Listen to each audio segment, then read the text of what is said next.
আসসালামু আলাইকুম রাসেল ভাই, আমি জানি আপনি সব সময় ভালোর দলে, তাই আর জিজ্ঞেস করলাম না। আমার নাম সাইদুল ইসলাম রুবেল, বলছি গাজীপুর থেকে। আমি পেশায় একজন পুলিশ সদস্য। চাকরির সুবাদে অনেক জায়গায় যেতে হয়, অনেকের সাথে মিশতে হয় এবং আমাদের জীবনেও ঘটে যায় অনেক অদ্ভুত ঘটনা। ঠিক তেমনি একটি ঘটনা বলার চেষ্টা করছি। আমি আর দেরি না করে আমার ঘটনায় চলে যাই। ঘটনাটি ঘটেছে 2007 সালে আমার এক বড় ভাইয়ের সাথে। উনিও একজন পুলিশ অফিসার। উনি যেভাবে আমাকে বলেছেন আমি ঠিক সেভাবেই আমার মতো করে বলছি। সঙ্গত কারণেই বড় ভাইয়ের নাম প্রকাশ করা নিষেধ। আমি তখন চট্টগ্রাম জেলার কোনো একটি থানায়। সময়টা 1/2/2007, রাত আনুমানিক 12:30 হবে। আমি থানার সামনে দাঁড়িয়ে আমার আর এক কলিগের সাথে কথা বলছিলাম। হঠাৎ পেছন থেকে অপরিচিত একজন লোকের আওয়াজ শুনতে পেলাম। পেছনে ফিরে তাকাতেই দেখি লোকটার চোখে পানি। জিজ্ঞেস করলাম, কি হয়েছে তোমার? বলে, লোকটা একজন আদিবাসী। সেই লোকটা আমাকে কাঁদতে কাঁদতে বলল, স্যার, আমার বোন গলায় দড়ি দিয়ে আত্মহত্যা করেছে। আমি বললাম, কেন, কি সমস্যা ছিল তার? সে আমাকে বলল, আমি জানি না। আমি আর দেরি না করে তাড়াতাড়ি আর একজন পুলিশ সদস্যকে সাথে নিয়ে চলে যাই তার বাড়িতে। তার বাড়িটা ছিল পাহাড়ের ওপর। যেয়ে দেখি মেয়েটা সিলিং ফ্যানের সাথে ঝুলে আছে। তার চেহারায় একটা বিভৎস রূপ। একজন লোক দিয়ে লাশটি নামিয়ে থানায় নিয়ে আসলাম। তারপর তার পরদিন সেই লাশটির ময়না তদন্তের জন্য মর্গে পাঠানো হলো। ময়নাতদন্ত শেষে লাশটি নিয়ে যেতে হবে স্বজনদের কাছে। দিনের ব্যস্ততার মাঝে হঠাৎ ওসি স্যারের ফোন। উনি বললেন, লাশটি আমাকে নিয়ে যেতে হবে। না বলার কোনো সুযোগ নেই। দিনের ডিউটি শেষ করে বাসায় ফিরলাম তখন আনুমানিক 10:30 বাজে, রাত। খাওয়া দাওয়ার পর আমি থানায় গেলাম। বলে রাখি, যে মেয়েটি মারা গেছে তার পরিবারের সদস্যরা বলল লাশটি রাঙামাটি নিয়ে যেতে হবে। কি আর করব? রাত 1টা বাজে একজন পুলিশ সদস্যকে সাথে নিয়ে একটি ছোট পিকআপ ভ্যানে মেয়েটির ভাই সহ রওনা দিলাম রাঙামাটির উদ্দেশ্যে। পাহাড়ি উঁচু নিচু রাস্তায় আমি গাড়ির সামনে বসে আছি। গাড়ির পেছনে ছিল আর একজন পুলিশ ও সেই মেয়ের লাশ এবং তার সেই ভাইটি। অনেকখানি রাস্তা যাওয়ার পর পেছন থেকে চিৎকার। গাড়ি থামিয়ে পেছনে দাঁড়ালাম। তারপর যা দেখলাম তা দেখার জন্য আমি প্রস্তুত ছিলাম না। দেখি মেয়েটার লাশটি গাড়ি থেকে রাস্তায় পড়ে গেছে। আমি বললাম, এটা কি করে সম্ভব? আপনারা জানেন, পিকআপ ভ্যানের ভ্যানের চারপাশে ডালা লাগানো থাকে, তাই কোনোভাবেই লাশটি গাড়ি থেকে গড়িয়ে পড়া সম্ভব নয়। কিন্তু পিছনে থাকা পুলিশ আর মেয়েটির ভাই বলল, গাড়িতে একটা ঝাঁকুনি দিল এবং লাশটি গাড়ি থেকে ছিটকে পড়ে গেল। অনেক ভয় পাওয়ার পরও আমি নিজেই নিজেকে সান্ত্বনা দিলাম আর ওদের ভয় কাটানোর চেষ্টা করলাম। তারপর গাড়ির ড্রাইভারকে সাথে নিয়ে সবাই মিলে লাশটি আবার গাড়িতে তুললাম। আল্লাহর নাম নিতে নিতে যেতে লাগলাম, কিন্তু বুঝতে পারছিলাম না আমাদের জন্য আরো ভয়ঙ্কর কিছু অপেক্ষা করছে। আর একটু সামনে যেতেই দেখি গাড়ির ড্রাইভার কাঁপছে। আমি বললাম, কি হয়েছে, কাঁপছেন কেন? সে বলল, স্যার, আমার গাড়ির স্পিড মিটারের দিকে তাকান। আমি তাকিয়ে দেখি গাড়ির স্পিড 80 কিলোমিটার, কিন্তু গাড়ি এক চুলও নড়ছে না। এটা দেখে আমি আরো ভয় পেয়ে গেলাম। আমি ড্রাইভারকে অভয় দিয়ে বললাম গাড়ি থামিয়ে দিতে। গাড়ি থামাতে পেছনে চিৎকার। পেছনে গিয়ে দেখি লাশটি দাঁড়িয়ে আছে। আমার ভাইটির জ্ঞান হারিয়েছে। ড্রাইভারের কাছে পানি নিয়ে তার মুখে পানি দিলাম। তারপর ওর জ্ঞান ফিরে আসলে তাকে অভয় দিয়ে বললাম, লাশের রগে টান দিলে লাশ দাঁড়িয়ে যায়, এতে ভয় পাওয়ার কিছু নেই। এমন করতে করতে অনেক দূর থেকে ফজরের আজান আমাদের কানে এসে পৌঁছল। শরীর যেন প্রাণ ফিরে পেল। তারপর আমাদের আর কোনো সমস্যা হয়নি, কিন্তু এই ঘটনার কথা মনে হলে এখনো আমার গায়ে কাঁটা দিয়ে ওঠে। ঘটনাটা যদি ভালো লাগে তবে লিসনারদের শোনাবেন। আমি 2010 সাল থেকে ভূত এফএমের নিয়মিত শ্রোতা। অনেক ব্যস্ততার মাঝেও অনেক কষ্টে ঘটনাটি লিখলাম। আমার পক্ষে স্টুডিওতে এসে বলা সম্ভব না, তাই পড়ে শোনালে অনেক খুশি হব। চলে যাব আরো একটি ঘটনা, এবং এই ঘটনাটি অবভিয়াসলি একটি ইমেইল। যেভাবে লিখেছেন আমি সেভাবে পড়ার চেষ্টা করছি, আশা করছি এই ইমেলটি আপনাদের ভালো লাগবে। আসসালামু আলাইকুম রাসেল ভাই, আপনি অলওয়েজ ভালো থাকার দলে, তাই এই কোয়েশ্চেন আর জিজ্ঞেস করলাম না। প্রথমেই ক্ষমা চাচ্ছি ইংলিশে লেখার জন্য, কারণ আমি বাংলা টাইপ করতে পারি না। আমি লন্ডনে থাকি, ইউনিভার্সিটি অফ ইস্ট লন্ডন। এখানে আপনি বিজনেস ম্যানেজমেন্টে স্টাডি করছি। ভূত এফএম শুনি 2012 থেকে, ইউকেতে আসার পর থেকে অলওয়েজ শুনি। এনিওয়ে, কথা না বাড়িয়ে ডিরেক্ট ঘটনায় চলে যাই। যেটা ছিল 1 জুন 2019। আমি লন্ডন থেকে একটা জায়গায় যাচ্ছিলাম, আসলে বার্মিংহাম বলেই দেই, সেখানে যাচ্ছিলেন তিনি, এবং আমার চাচার বাসা থেকে কিছু জিনিস আনার জন্য। ঘটনাটা যাওয়ার সময় ট্রেনে শুরু হয়।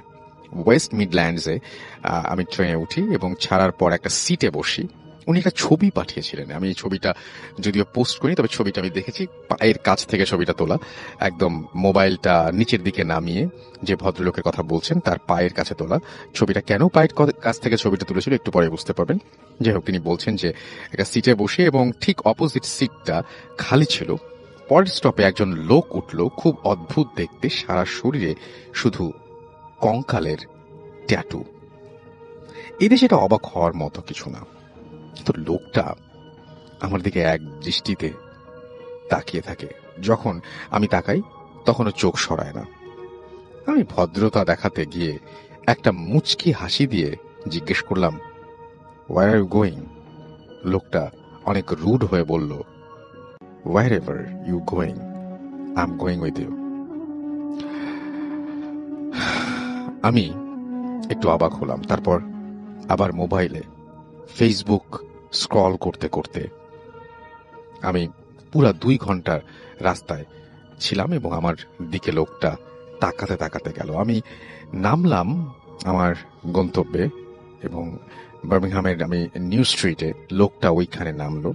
আমি যে 94 বাস ধরলাম, লোকটাও একই বাস ধরলো, কিন্তু আমার গন্তব্যে পৌঁছে আমি তাড়াহুড়া করে নেমে গেলাম, আর খেয়াল করিনি যে লোকটা নেমেছে কিনা।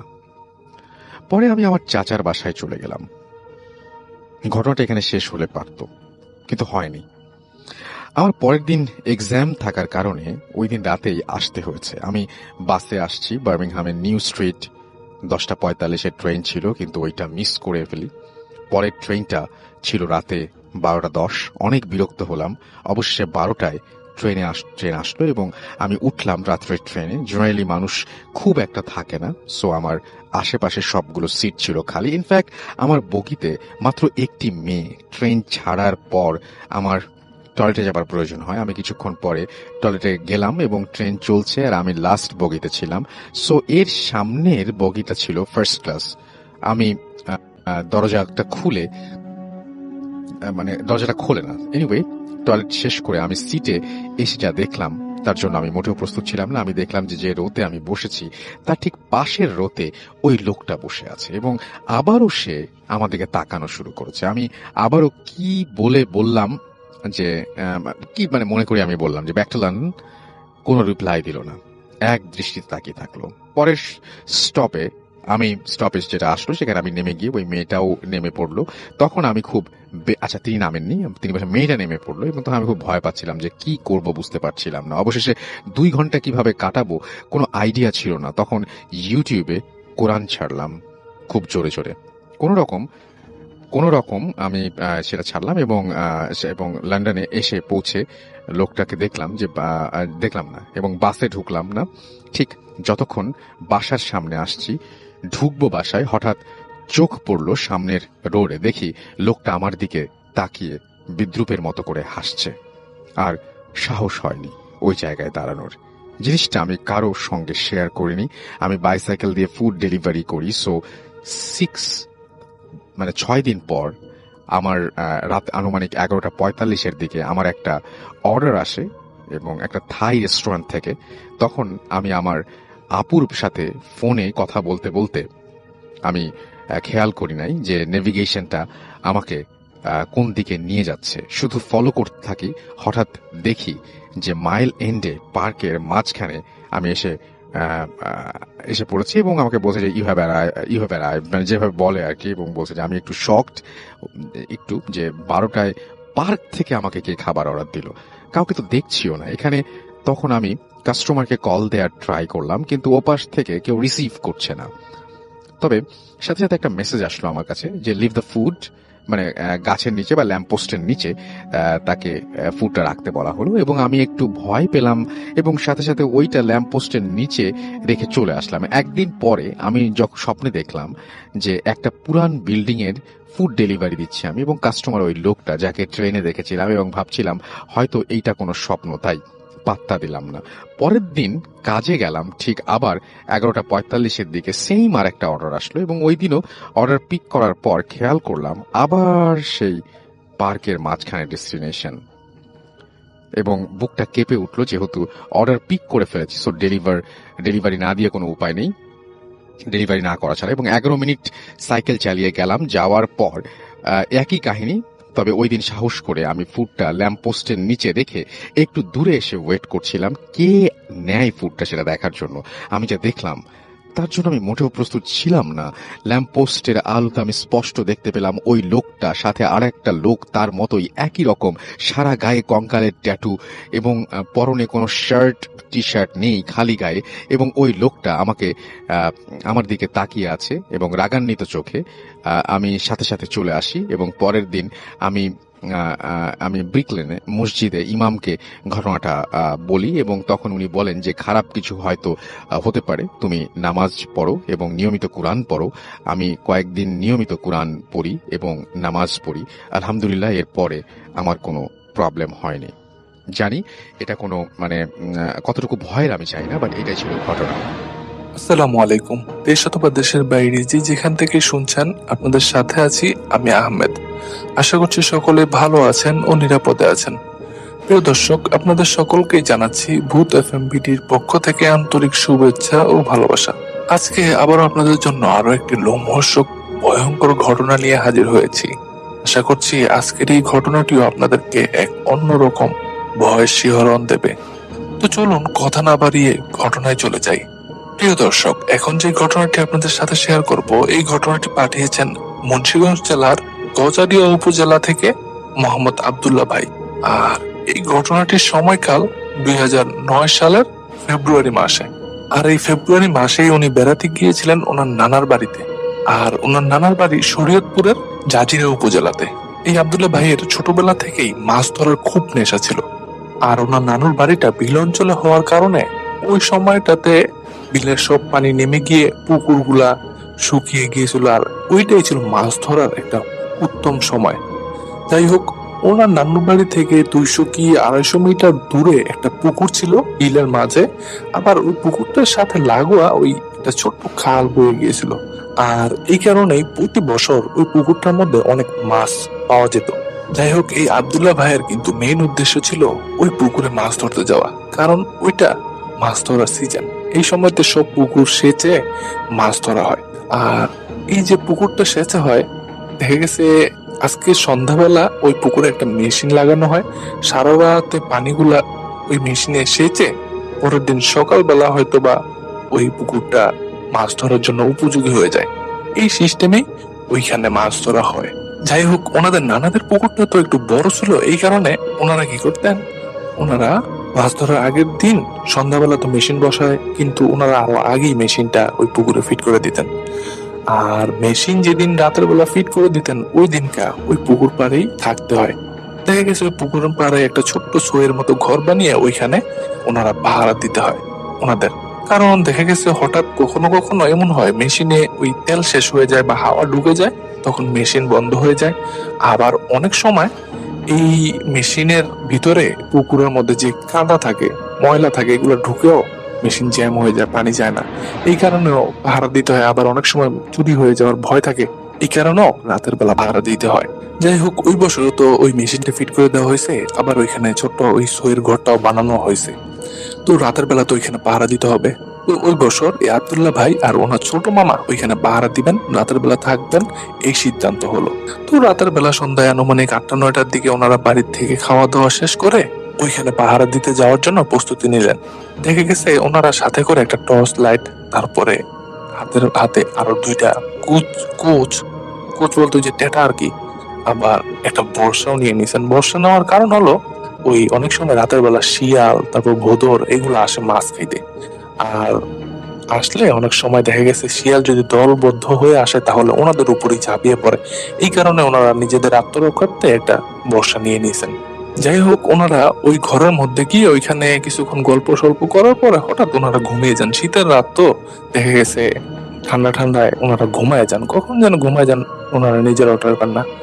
মাঝরাতের দিকে, আনুমানিক মাঝরাতি হবে, তখন এই আব্দুল্লাহ ভাইয়ের ছোট মামা ওনাকে ডাক পাচ্ছেন, এ আব্দুল্লাহ, এ আব্দুল্লাহ, ওঠ ওঠ, দেখ দেখ কি জানি দেখা যাচ্ছে, ওই পুকুরের ওই কিনারে কি জানি দেখা যাচ্ছে।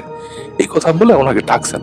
আব্দুল্লাহ ভাইও ঘুম থেকে উঠে লাইট মেরে পুকুরের ওই পারে কোনো কিছু একটা দেখতে পান, কিন্তু জিনিসটা ভালো মতো বোঝা যাচ্ছিল না। এই কারণে আব্দুল্লাহ ভাই ভাইয়ের মামাকে বললেন যে, আসো আমরা ওই দুইজনে মিলে ওই পারে যাই, ওই পারে গিয়ে জিনিসটার কাছে গেলে ভালো মতো দেখা যাবে আসলে জিনিসটা কি। কথা মতো ওনারা ছয়ের ভিতর থেকে বের হয়ে ওই দিকে যাওয়া শুরু করলেন। বের হয়ে ওনারা পুকুরের কাছে গিয়ে দেখলেন বেশ পানি কমে গেছে। স্যালো মেশিনটাও তখন পর্যন্ত চলছে। ওনারা একটু সময় দেখলেন, 2টা 40-এর মতো তখন বাজে। ওনারা তখন পুকুর পাড়ে গিয়ে লাইট মারে দেখতে পেলেন একটা অবয়ব পুকুরের মধ্যে কমর ফুটে পানিতে নেমে ওইখানে কি যেন করছে।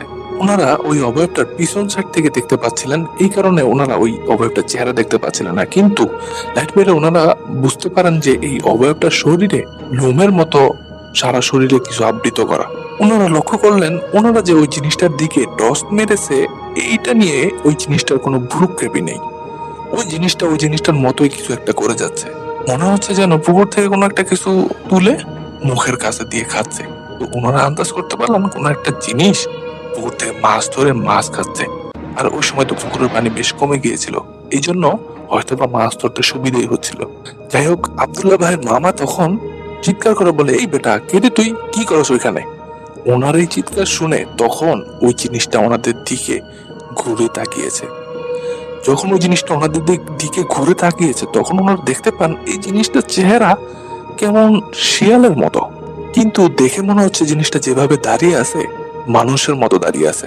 আর এটার কোমরের উপরে অংশ দেখা যাচ্ছে মানুষের মতোই, কিন্তু এটা চেহারাটা শিয়ালের মতো। আর চোখ দুইটা একদম সাদা হয়ে এনার্জি বাল্বের মতো জ্বলজ্বল করছে। এই চোখ থেকে আলো ছিটকে বের হচ্ছে। ওনারা আরো লক্ষ্য করলেন ওই জিনিসটার মুখ থেকে কেমন গড়গড় গড়গড় শব্দ হচ্ছে, কিন্তু ওই জিনিসটা মাছ খাওয়া থামাচ্ছে না। জিনিসটা একের পর এক মাছ খেয়েই যাচ্ছে। তো এমন দৃশ্য দেখার পরে আব্দুল্লাহ ভাইয়ের মামা কিন্তু আর আব্দুল্লাহ ভাইও কিন্তু ভয় পায় নাই। ওনারা কি করে ওই জিনিসটাকে মানে ওইখান থেকে খেদানোর জন্য উচ্ছ্বাস করে ওই চেষ্টা করতে থাকে, কিন্তু ওই জিনিসটা ওইখান থেকে না গিয়ে উল্টা ওই জিনিসটা ওনাদের দিকে কেমন এক পদে থুথু নিক্ষেপ করতে থাকে।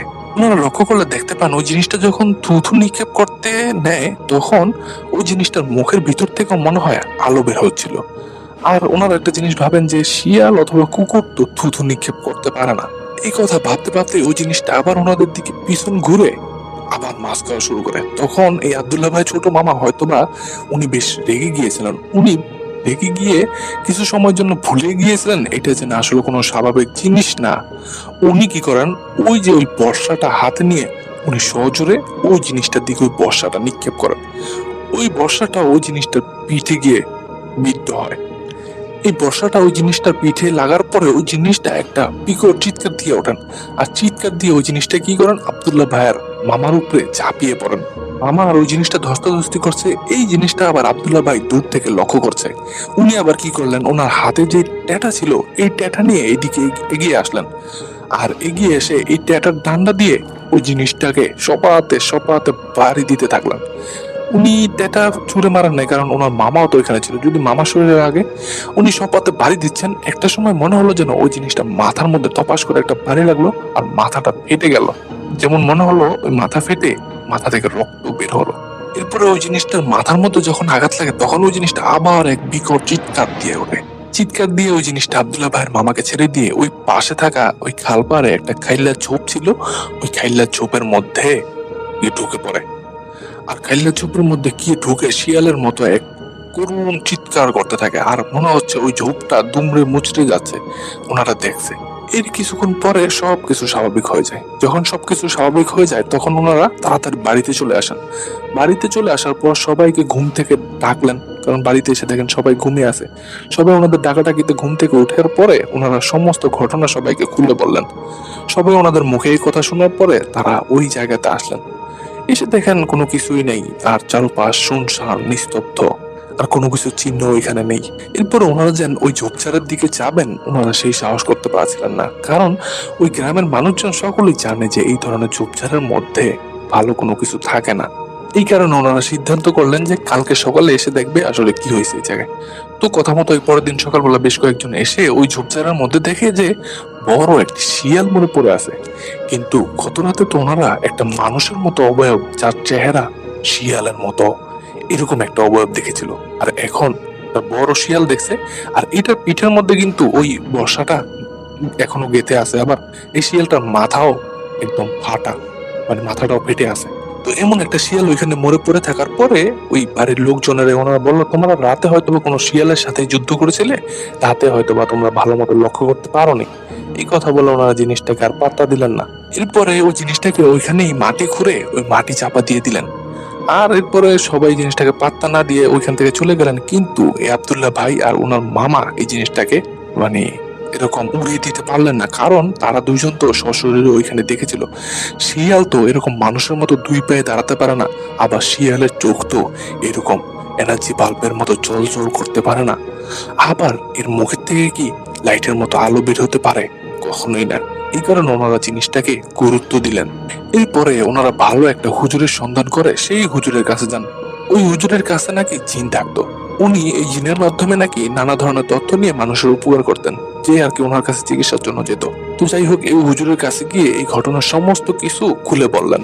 হুজুর তারপরে ওনাদেরকে আশ্বস্ত করে বললেন, আচ্ছা ঠিক আছে, আমি আমার জিনদের কাছ থেকে রাতে বিষয়টার খোঁজ খবর নেই, ওইটা আসলে কি ছিল, এরপরে তোমাদেরকে আমি জানাবো, তোমরা কালকে আসরের পরে আসো। তো এই কথা বলে ওনাদেরকে আশ্বস্ত করে বিদায় দিয়ে দিলেন।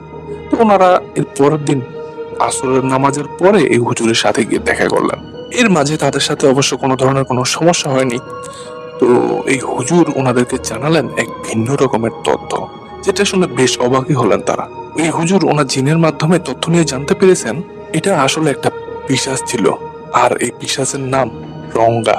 আর এই রঙ্গা পিশাচটা নাকি এখন খুব দুর্বল আর বৃদ্ধ হয়ে গেছেন, খুব বয়স হয়ে গেছে, এই কারণে ওনারা নাকি প্রাণে বেঁচে গিয়েছিল। হুজুর আরো বললেন এই পিশাচটা নাকি এখন খুব নিরীহ একটা মানে পিশাচ হয়ে গেছিল, কারণ এই পিশাচটা নাকি দিনের বেলায় ওর ঘর থেকে বের হলেই এই পিশাচের যে প্রতিবেশী যে জিনগুলো থাকতো, ওই জিনগুলো এটাকে ধরে বেধড়ক মারতো, যার কারণে ও খুব কম বের হওয়ার চেষ্টা করত। আর যখনই এই রঙ্গা বের হতো, রঙ্গা পিশাচ, তখন একসাথে বেশি করে খাবার খাওয়ার চেষ্টা করত। আর ওই রাতে ওই জিনিসটা ওই ঘর থেকে বের হয়, আর ওইখানে যেহেতু পুকুর সেচা হচ্ছিল, আর এই কারণে ওই জিনিসটা ওইখানে মাছ খেতে আসে। আর এটা খুব ক্ষুধার্ত থাকার কারণে আর একসাথে বেশি খাবার খাওয়ার কারণে ওনারা যেন এই যে টর্চ লাইট মিলেছিল, এই কারণে ওই পিশাচটার কোনো ভ্রুক্ষেপই ছিল না। আর এরপরে এই রঙ্গা পিশাচ যখন বুঝতে পারে যে মানুষজন তাকে দেখে ফেলেছে, কিন্তু এই রঙ্গা পিশাচ তখন আর গায়েব হতে পারছিল না, কারণ তারা ওই রঙ্গার দিকে, পিশাচটার দিকে টর্চ লাইট মেরে রেখেছিল, এই কারণে এই জিনিসটা আর তখন গায়েব হতে পারছিল না। এরপরে তো ওই পিশাচটার সাথে তাদের দস্তাদস্তি হাতাহাতি হয়, আর ওই হাতাহাতি আর দস্তাদস্তির ফলে ওই পিশাচটা ওইখানে মারা যায়। এই কথা শোনার পরে আব্দুল্লাহ ভাই আর ওনার মামা এই হুজুরকে জিজ্ঞেস করলেন যে আসলে এই পিশাচটাকে তার স্বজাতিতেই কেন মারতো।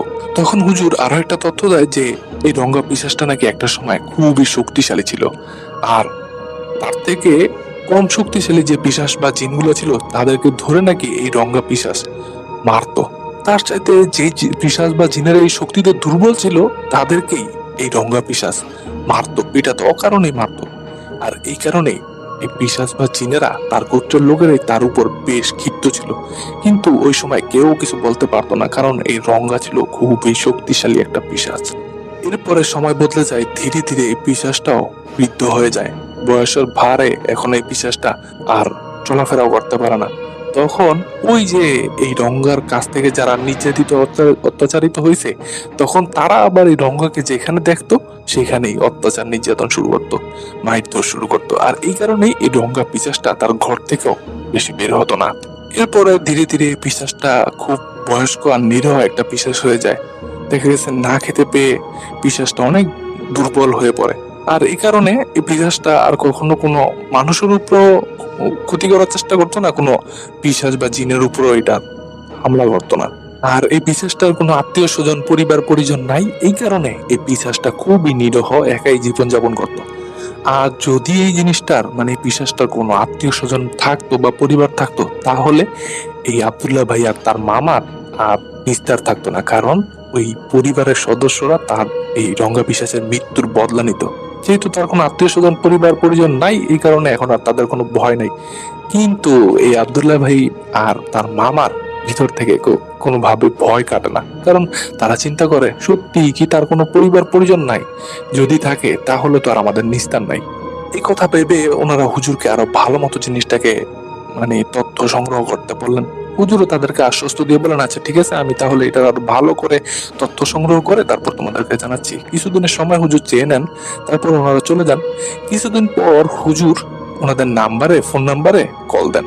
কল দিয়ে ওনাদেরকে ডাকেন। ওনারা যাওয়ার পরে এই হুজুর জানান যে যে আসলে আমি আমার জিনের মাধ্যমে খবর নিয়ে দেখেছি যে এই পিশাচটা কাছের তো কোনো আত্মীয় নাই, দূরেরও কোনো আত্মীয় নাই।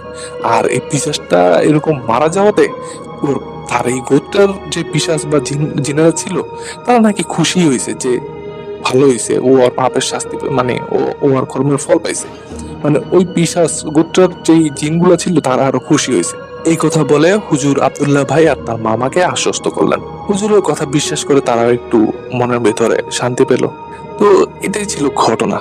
প্রিয় লিসেনার, এই ঘটনা থেকে কিন্তু অনেক কিছু শিখার আছে, যে আমাদের শক্তি যতই থাকুক, ক্ষমতা যতই থাকুক, আমাদের এই শক্তি ক্ষমতা কিন্তু চিরস্থায়ী নয়। আমাদের এই শক্তি ক্ষমতা এগুলো সব কিন্তু একদিন না একদিন হারিয়ে যাবে।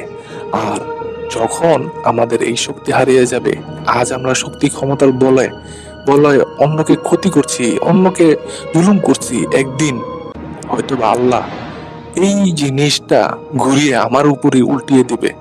তখন আমার শক্তি থাকবে না, ক্ষমতা থাকবে না, হয়তো বা অন্য কেউ আমার উপরেই জুলুম করবে, নির্যাতন করবে, তখন আমার কিছুই করার থাকবে না। এই কারণে আমাদের ক্ষমতা থাকলেও আমরা তা মানুষের সেবায় উৎসর্গ করব। কারণ আমাদেরকে একদিন না একদিন মৃত্যুবরণ করতে হবেই। আমাদের দুনিয়াতে প্রত্যেকটা কাজের হিসাব দিতে হবে। আর ওই দিনই ফয়সালা হবে আমরা চিরশান্তির জীবন যাপন করব নাকি জাহান্নামের আগুনে নিক্ষেপ হব। এই কারণে আমাদের সকলেরই উচিত দুনিয়াতে আমরা সবাই যেন সবার পাশে থাকি, কারোর উপর কেউ জুলুম না করি, অন্যায় ভাবে আমাদের ক্ষমতা প্রয়োগ না করি, আমাদের শক্তির জোরে কাউকে আঘাত না করি। তো প্রিয় লিসেনার, এটাই ছিল ঘটনা। আশা করছি ঘটনাটি সকলের কাছে ভালো লাগবে। আর যদি ঘটনাটি ভালো লাগে, অবশ্যই ভিডিওটিতে একটি লাইক করে দিবেন আর কমেন্টের মাধ্যমে জানাতে ভুলবেন না ঘটনাটি কেমন লাগলো। আরো আমাদের একটি ফেসবুক গ্রুপও আছে, সেখানে গিয়েও আপনারা জানাতে পারেন যে আপনারা কোন ধরনের ঘটনা শুনতে চান। আর আমাদের চ্যানেলের ঘটনাগুলো কেমন লাগছে তাও কিন্তু আপনারা পোস্ট আকারে রিভিউ দিতে পারবেন। আর আব্দুল্লাহ ভাইকে ধন্যবাদ জানাচ্ছি এত চমৎকার এবং শিক্ষণীয় একটি ঘটনা আমাদের মাঝে শেয়ার করার জন্য। প্রিয় লিসেনার, আপনার কাছেও যদি এরকম ঘটনা থেকে থাকে অথবা আপনার নিজের সাথে ঘটে থাকে, আপনার আশেপাশে কারোর সাথে ঘটে থাকে, চাইলে আমার সাথে শেয়ার করতে পারেন। আমি তো আমার চ্যানেলের মাধ্যমে সকল দর্শকের কাছে পৌঁছে দেব। আর আপনাদেরকে ঘটনা পাঠানোর অনুরোধ করছি, লিখে অথবা রেকর্ড করে আমাদের হোয়াটসঅ্যাপে ঘটনা পাঠাতে পারবেন। আমাদের হোয়াটসঅ্যাপ নাম্বারটি নিচে ডেসক্রিপশন বক্সে দিয়ে দেওয়া আছে, সেখান থেকে সংগ্রহ করে নিতে পারেন। তো প্রিয় লিসেনার, আজ এই পর্যন্তই ছিল। আর সকলে আমার জন্য দোয়া করবেন, আমিও আপনাদের জন্য দোয়া করছি। আল্লাহ আপনাদের সকলকে ভালো রাখুক, নিরাপদে রাখুক আর ভূত এফএম বিডির সাথেই রাখুক। প্রিয় লিসেনার, আজকের মতো বিদায় নেই। আল্লাহ হাফেজ।